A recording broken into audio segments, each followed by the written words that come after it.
नमस्कार, तुम्हा सगळ्यांचं सर्स इंग्लिश अकॅडमीच्या युट्यूब चॅनलवर स्वागत. पहा, आजचा जो माझा कन्सेप्ट आहे की इंग्रजीची भीती वाटते का. बघा, तुम्हा सगळ्यांना इंग्रजीची भीती का वाटते त्याचे तुम्हाला काही मी 2-3 रिझन सांगणार आहे. पहिलं जे रिझन आहे तुमचं की तुमचे बेसिक कन्सेप्ट क्लिअर नसतात. काय बेसिक कन्सेप्ट म्हणजे काय? तुमचे टेन्स आणि हेल्पिंग वर्ब्स त्यांचं इंग्लिश टू मराठी आणि मराठी टू इंग्लिश हा एक बेसिक कन्सेप्ट झाला. त्याच्यानंतर त्याचाच कन्सेप्ट आहे ते म्हणजे ऍक्टिव्ह आणि पॅसिव्ह वॉइस. ते पण कसं इंग्लिश टू मराठी आणि मराठी टू इंग्लिश.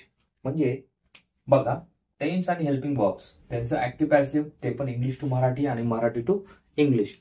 हे जे बेसिक कन्सेप्ट आहेत म्हणजे तुमच्या वाक्यरचना बनवण्याचे हे आपल्याला माहिती नसतं. मग त्याच्यामुळे काय होतं की आपण गडबडतो आणि गडबडलं की काय होतं की आपल्या मनामध्ये एक भीती निर्माण होते की अरे खूप अवघड आहे, आपण बोलू शकत नाही, आपण लिहू पण शकत नाही. राईट.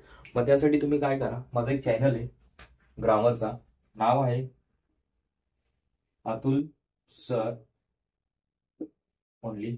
ह्या चॅनलवर फक्त मी टेन्स आणि हेल्पिंग वर्ब्स तेही कन्सेप्ट कसे इंग्लिश टू मराठी आणि Marathi to English active passive दोन्हीमध्ये क्लिअर केलेले. पाहून घ्या, तिथं तुमचं ते क्लिअर होऊन जाईल. ओके. आणि चॅनलवर नवीन असाल तर चॅनलला सबस्क्राईब नक्की करा. याही चॅनलला करा आणि त्या दुसऱ्या चॅनललाही करा. पहा, इंग्रजीची भीती का वाटते हे तुम्हाला मी आता इथं सांगितले. तुमचे बेसिक कन्सेप्ट क्लिअर नसतात आणि शब्दार्थ तुम्हाला पाठांतर नसतात. हे 2 रिझन. आणि तिसरं म्हणजे काय की तुमचा कॉन्फिडन्स बिल्डअप होत नसतो. म्हणजे काय की तुम्हाला सराउंडिंग जे तुमचं सराउंडिंग आहे, जसं की बघा तुम्ही मराठीमध्ये बोलता घरामध्ये, राईट, तसंच सराउंडिंग तुमचं इंग्रजीचं पण असलं पाहिजे. तेव्हा तुम्ही अजून इंग्रजी लवकर शिकता आणि तुमची भीतीही नाहीशी होते.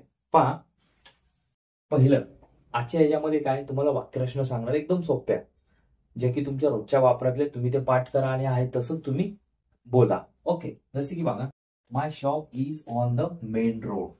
बघा, तुमचं एखाद्याचं कोणाचं शॉप असेल तर तुम्ही काय म्हणू शकता की माझं मेन रोडवर माझं काय आहे, दुकान आहे. शॉप म्हणजे काय, दुकान. ओके. मेन रोड म्हणजे जो मुख्य रोड असतो शहरातला. आता बघा, शहरामध्ये बरेच मुख्य रोड असतात. तुम्ही तिथे म्हणू शकता my shop is on the main road, म्हणजे माझं दुकान हे रस्त्याच्या म्हणजे सॉरी माझं दुकान हे मुख्य रस्त्यावर आहे. ओके. त्यानंतर there are shops on both sides of the road. बघा, आता इथं बोथ साइड्स म्हणजे दोन्ही बाजूला. काय, दोन्ही बाजूला कशाच्या, रस्त्याच्या. बोथ साइड्स म्हणजे काय, दोन्ही बाजू. ओके. आता there are shops on the both sides of the road म्हणजे रस्त्याच्या दोन्ही बाजूला काय आहेत, दुकानं आहेत. ओके. लक्षात ठेवा, बोथ साइड्स हे तुम्हाला एवढं वापरायचं आहे. ऑन बोथ साइड्स म्हणजे दोन्ही बाजूला. फक्त बोथ साइड्स म्हणलं तर दोन्ही बाजू. ओके. त्यानंतर आहे are you free on Sunday. बघा, फ्री म्हणजे काय, आता फ्रीचे तुम्हाला अर्थ सांगू. एक फ्री म्हणजे काय, मोफत, आणि एक फ्री म्हणजे काय, मोकळं असणे. ओके. बघा, are you free on Sunday म्हणजे तू रविवारी मोकळा आहेस का. आपण म्हणतो ना की अरे तू सोमवारी मोकळा आहेस का, तू रविवारी मोकळा आहेस का. किंवा तुम्ही असे म्हणू शकता रविवारी सकाळी तू मोकळा आहेस का. मग असं जर वाक्य असेल तर तुम्हाला काय करायचंय, ह्या संडेच्या पुढं तुम्हाला फक्त मॉर्निंग यूज करायचंय. बघा, इथपर्यंतचं वाक्य काय असतं म्हणजे are you free on Sunday म्हणजे तू रविवारी मोकळा आहेस का. आणि जर हेच वाक्य तुम्हाला दुसऱ्या पद्धतीने विचारायचं असेल की तू रविवारी सकाळी मोकळा आहेस का, म्हणजे बघा are you free on Sunday morning म्हणजे तू रविवारी सकाळी मोकळा आहेस का, असं त्याचा अर्थ होईल. त्यानंतर पहा, हिज बर्थडे. आता बघा ह्याच्यामध्ये गंमत बघा, पहा मित्रांनो, बर्थ हेच काय, जन्म, आणि डे म्हणजे काय, दिवस म्हणजे जन्मदिवस. Is on the 15th of August. बघा, आपण म्हणतो ना की त्याचा 15 ऑगस्टला वाढदिवस आहे किंवा त्याचा 1 जानेवारीला वाढदिवस आहे. पण तुम्ही असेही म्हणू शकता की त्याचा 26 जानेवारीला वाढदिवस आहे. फक्त तुम्हाला काय करायचं आहे, इथली तारीख चेंज करायची आणि इथला महिना चेंज करायचा झालं एवढंच. His birthday is on the 15th of August, म्हणजे त्याचा 15 ऑगस्टला काय वाढदिवस आहे. His birthday is on the 26th of January, म्हणजे त्याचा 26 जानेवारीला काय आहे वाढदिवस आहे. His birthday is on the 11th of August, म्हणजे त्याचा 11 ऑगस्टला वाढदिवस आहे. आता इथं तुम्ही हिजच्या ऐवजी हर, आता तिचा म्हणलं तर काय ना her, hers birthday is on the 15th of August, म्हणजे तिचा वाढदिवस 15 ऑगस्टला आहे. इथं काय करायचं तुम्हाला, हिजच्या ऐवजी हर वापरायचे. काय, तिचा आणि त्याचा. म्हणजे हिज काय आहे तुमच्या, हिज तृतीया आहे, द्वितीया हिम आणि तृतीया हिज. तसंच शी म्हणलं तर हे प्रथमा, हर आणि हर्स. म्हणजे बघा, hers birthday is on the 15th of August, म्हणजे तिचा 15 ऑगस्टला वाढदिवस आहे. आता त्यानंतरचं पहा, त्यानंतरची वाक्यरचना, he left on the afternoon of the 15th of August. आता इथं लेफ्ट हे तुमचं काय वर्ब आहे पहा. याचा फर्स्ट फॉर्म आहे लिव्ह, सेकंड फॉर्म लेफ्ट आणि थर्ड फॉर्म पण लेफ्ट. सोडणे याचा अर्थ एक होतो सोडणे किंवा जाणे किंवा निघणे. तिन्हीपैकी कुठलाही जिथं सुटेबल होईल तो वापरू शकता. हा फर्स्ट, सेकंड आणि थर्ड.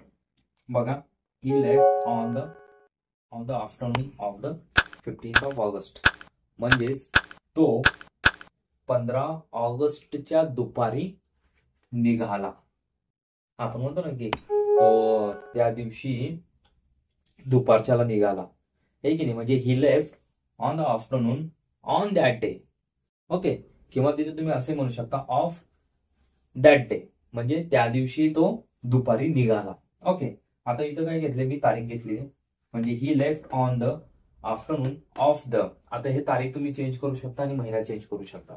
ओके, त्याचा अर्थ काय की तो 15 ऑगस्टच्या दुपारी निघाला. ओके, आता त्यानंतरचं पहा, द लाईट इज ऑन. एका सरळ शब्दात तुम्हाला सांगायचे की लाईट चालू आहे, the light is on. Okay, त्यानंतर आहे टर्न द टॅप ऑन. आता टर्न हे तुमचं वर्ब आहे. टर्न म्हणजे काय, मागे वळणे होतं आणि त्याच्या पुढे जर तुम्ही ऑन लावलं तर चालू करणे असा त्याचा अर्थ होता. म्हणजे काय, टू टर्न ऑन म्हणजे काय, चालू करणे, म्हणजे चालू कर. ओके, म्हणजे turn the tap on. Tap म्हणजे काय, नळ. बघा, टॅप म्हणजे काय, नळ.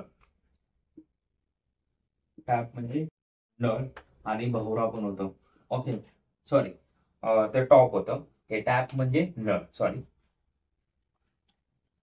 टॅप म्हणजे काय, नळ.